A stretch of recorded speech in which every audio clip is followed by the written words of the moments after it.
Hello दोस्तों। आज हम एक बार फिर से प्रकृतिवाद यानी नेचुरलिज्म पे उसके प्रथम भाग को हम देख चुके हैं। अब दूसरे भाग पे आज हम चर्चा करेंगे। इससे पहले हम प्रकृतिवाद में पाश्चात्य दर्शन, भारतीय दर्शन, जिसमें दोनों की समानता हमको देखते थे, जिसमें क्षितिजल पावक गगन समीरा, इसमें जिसमें ये 5 तत्व से हमारे शरीर बनने के भारतीय दर्शन को देखे, जिसमें पाश्चात्य दर्शन की मतलब पाश्चात्य दर्शन में जो थेल्स महोदय थे, थेल्स महोदय भी जो पानी को, जो जल तत्व था, इसको स्वीकारा था। हमने एक्सक्लीमेटर को, अग्नि तत्व को स्वीकारते हुए देखा था, जो पाश्चात्य विद्वान हैं और इन्होंने भी भारतीय दर्शन को माना।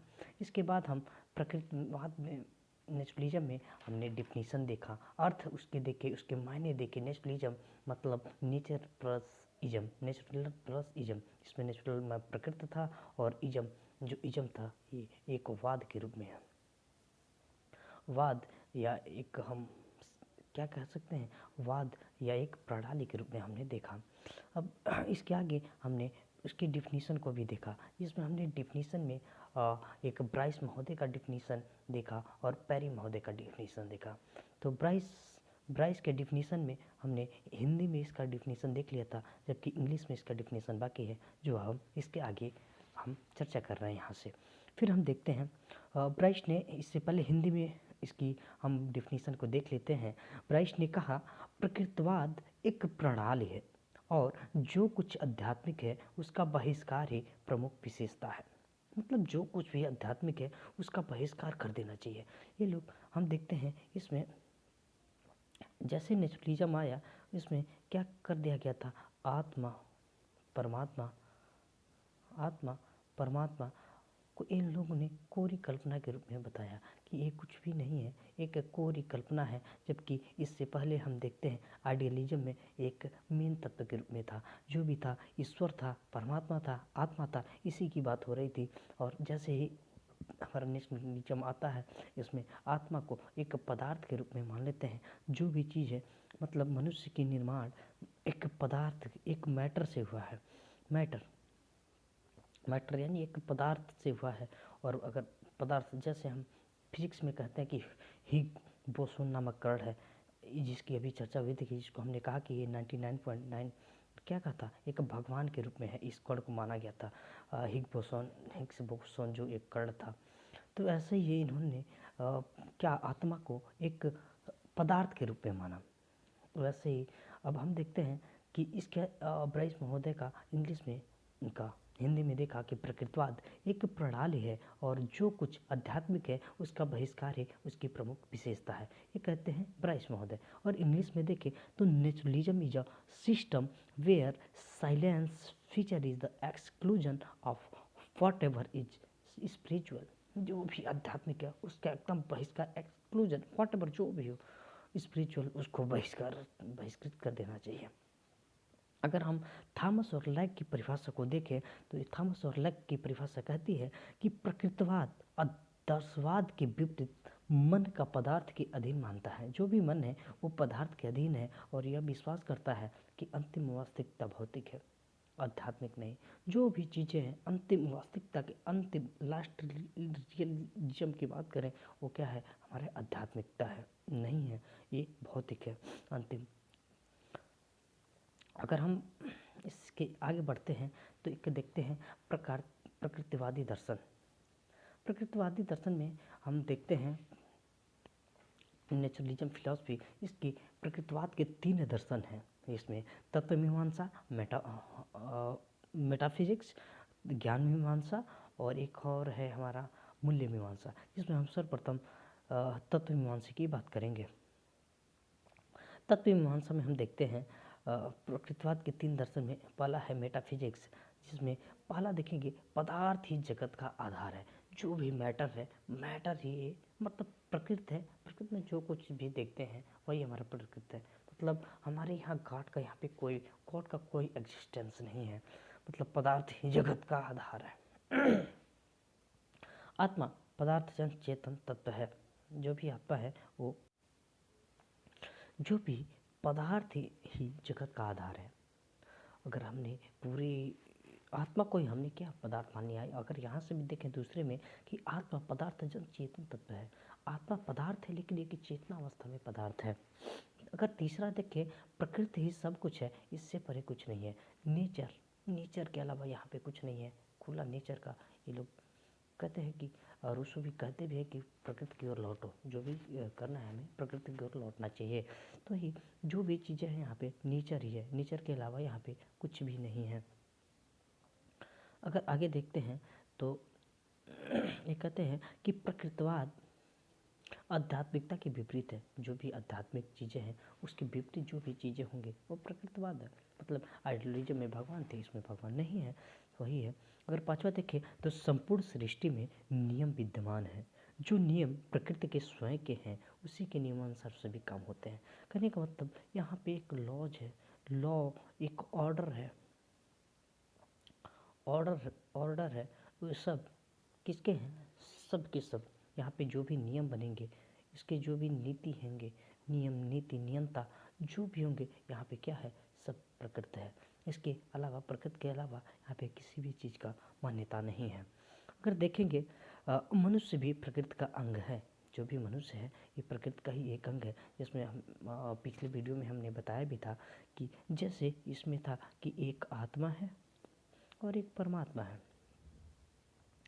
इसमें आइडियलिज्म में कहते थे कि जो परमात्मा का एक अंश के रूप में आत्मा है, वैसे ही इसमें एक मनुष्य है और ये है प्रकृति। तो कहते हैं कि प्रकृति की जो एक अंश है वो मनुष्य है। मनुष्य क्या है? एक कहेंगे प्रकृति का अंश मात्र है, वही है। मनुष्य भी प्रकृति का एक अंग है। वैसे आत्मा को हम कहते थे परमात्मा का एक अंग है, वही चीज़ आगे इसमें भी है। अब हम देखेंगे ज्ञान मीमांसा एपिस्टेमोलॉजी, जिसमें देखते हैं ज्ञान मीमांसा में प्रकृति का ज्ञान ही वास्तविक ज्ञान है। अगर ज्ञान लेना है तो हमें किसी भी चीज़ का नहीं, हमको किसका? वास्तविक ज्ञान किसको लेना है? एक प्रकृति का ज्ञान लेना है, वही हमारा क्या है? वास्तविक ज्ञान है। दूसरा देखेंगे प्रकृति को जानना, प्रकृति को यहाँ पे को रहेगा, सॉरी मिस्टेक है। प्रकृति को जानना ये मनुष्य का जीवन का लक्ष्य है और कुछ नहीं है। प्रकृति को जानो, जितना भी जान सको। ऐसे ऐसे चीज़ है जिसको नहीं जान सकते, मतलब प्रकृति को जितना जानना चाहे जाओ। इंद्रिया ही, तीसरा देखेंगे इंद्रिया ही ज्ञान प्राप्ति का साधन है। मतलब जो भी चीज़ है आँख नाक कान मुँह त्वचा जीभ, ये जो भी चीज़ें हैं मतलब इंद्रिया ही हमारे क्या है? ज्ञान प्राप्ति का साधन है। पांचवा देखेंगे निरीक्षण वैज्ञानिक विधि या आगमन विधि का बहुत महत्व है। इसमें महत्व क्या है? निरीक्षण विधि, वैज्ञानिक विधि या आगमन विधि का ही महत्व है। पांचवा देखेंगे सत्य को अनुभव से प्राप्त किया जा सकता है। अगर आपको प्राप्त करना है सत्य को तो आपके पास अनुभव है, इसी के द्वारा आप अनुभव के द्वारा आप प्राप्त कर सकते हैं। तीसरा हम देखेंगे मूल्य मीमांसा। मूल्य मीमांसा में हम देखते हैं पहला कि सामाजिक मूल्यों का अस्वीकार। जो भी चीज़ें हैं सामाजिक मूल्यों को यहाँ पे अस्वीकार कर दिया जाता है, नहीं माना जाता है। हम देखते हैं कहते हैं कि यहाँ पे समाज का कोई महत्व उतना नहीं दिया गया है, एक सेकेंडरी थिंग्स के रूप में है। कहते हैं कि यहाँ व्यक्ति को मान्यता दिया गया है कि व्यक्ति को खुद से जो भी है विकास करता है, उसमें समाज का उसमें कोई रोल नहीं है। रोल है लेकिन एकदम गॉड रोल है। जैसे शिक्षक और जैसे इसमें शिक्षक और एक छात्र का है, इसमें छात्र शिक्षक सेकेंडरी थिंग्स के रूप में है और प्रथम शिक्षक उसका बन जाता है प्रकृति। वैसे ही यहाँ पे समाज का उतना महत्व, रूसो भी जो महान हमारे आधुनिक महान दार्शनिक रहे वो मानते भी हैं यही कि क्या है, जो भी चीज़ें हम सीखते हैं वो प्रकृति से ही सीखते हैं। अगर हम दूसरा देखते हैं प्रकृति निहित मूल्यों में विश्वास मानना। जो भी मूल्य हम प्रकृति से सीखेंगे और किसी से कुछ उतना नहीं सीखेंगे। अगर तीसरा देखेंगे सुख को सर्वोच्च स्थान देना है। जो भी हमारे पास सुख है उसको हम क्या करते हैं? सर्वोच्च स्थान देते हैं। चौथा देखेंगे आध्यात्मिक और नैतिक बंधन अस्वीकार है। इसमें हम कहते हैं कि यहाँ पे ना हमें कोई नैतिक चीज़ देखेंगे और ना ही हमें आध्यात्मिकता पर हम विश्वास करते हैं, इसलिए इसका महत्व हमारे पास क्या है? प्रकृतिवादियों के पास जीरो है।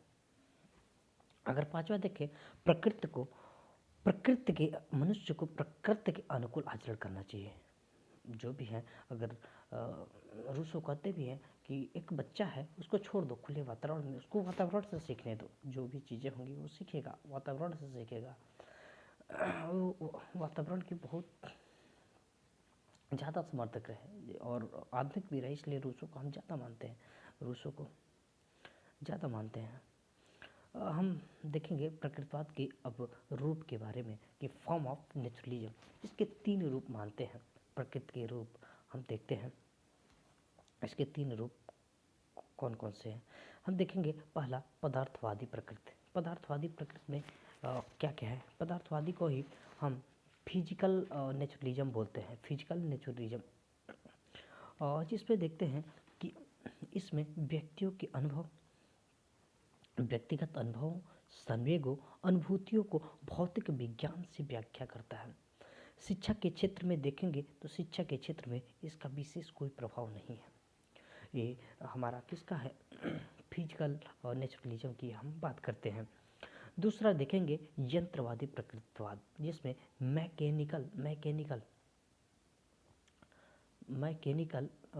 नेचुरलिज्म की हम बात देखेंगे, जिसमें संपूर्ण विश्व को एक यंत्र के रूप में देखते हैं जो पदार्थ से बना है। जो संपूर्ण विश्व है किस एक मैटर से बना है, एक पदार्थ से बना है, और सभी क्या है? सभी मनुष्य यंत्रवत काम करते हैं, यंत्रवत काम कर रहे हैं, यंत्रवत काम कर रहे हैं। और देखेंगे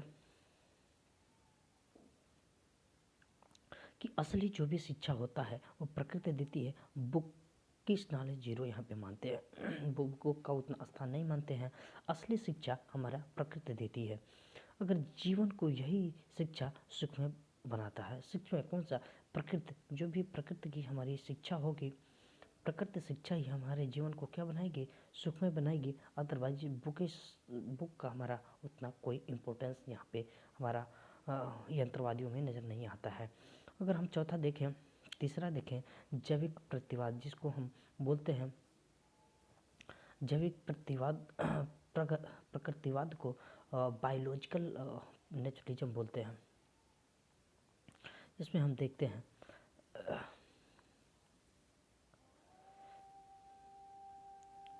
इसमें ये मनुष्य के नैसर्गिक शक्तियों का विकास के पथ में है। जो बायोलॉजिकल है ये मनुष्य के नैसर्गिक, जो भी स्वाभाविक, नैसर्गिक में होता है स्वाभाविक, ठीक है, स्वाभाविक शक्तियों का विकास के पथ में मनुष्य का यहाँ पे जो भी है, मतलब वही प्रकृति में जो प्राकृतिक उसका है, जो नैसर्गिक है, स्वाभाविक जो भी विकास होना चाहिए वो होना चाहिए, उसी के पक्ष में है।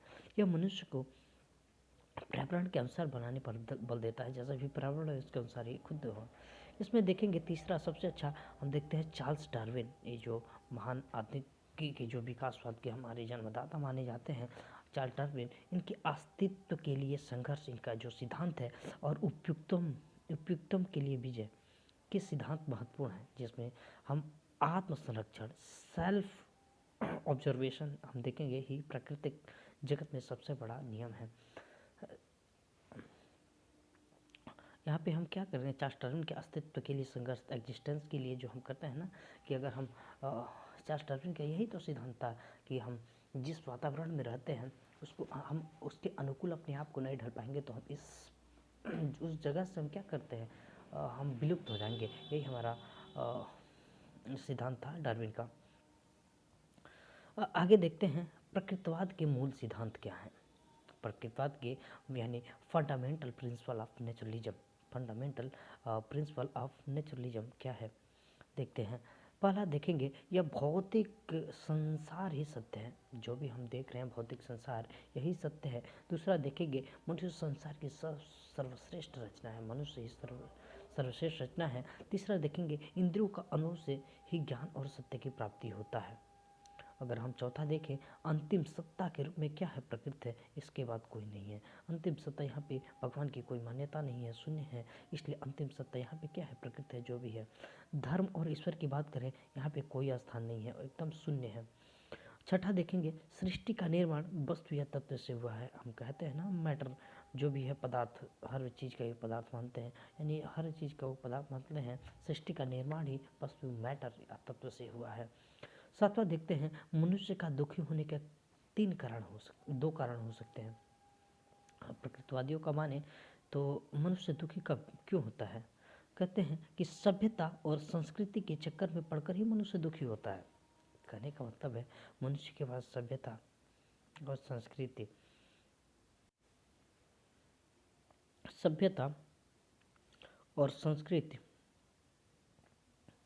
संस्कृति इसके चक्कर में पड़कर ही मनुष्य क्या करता है?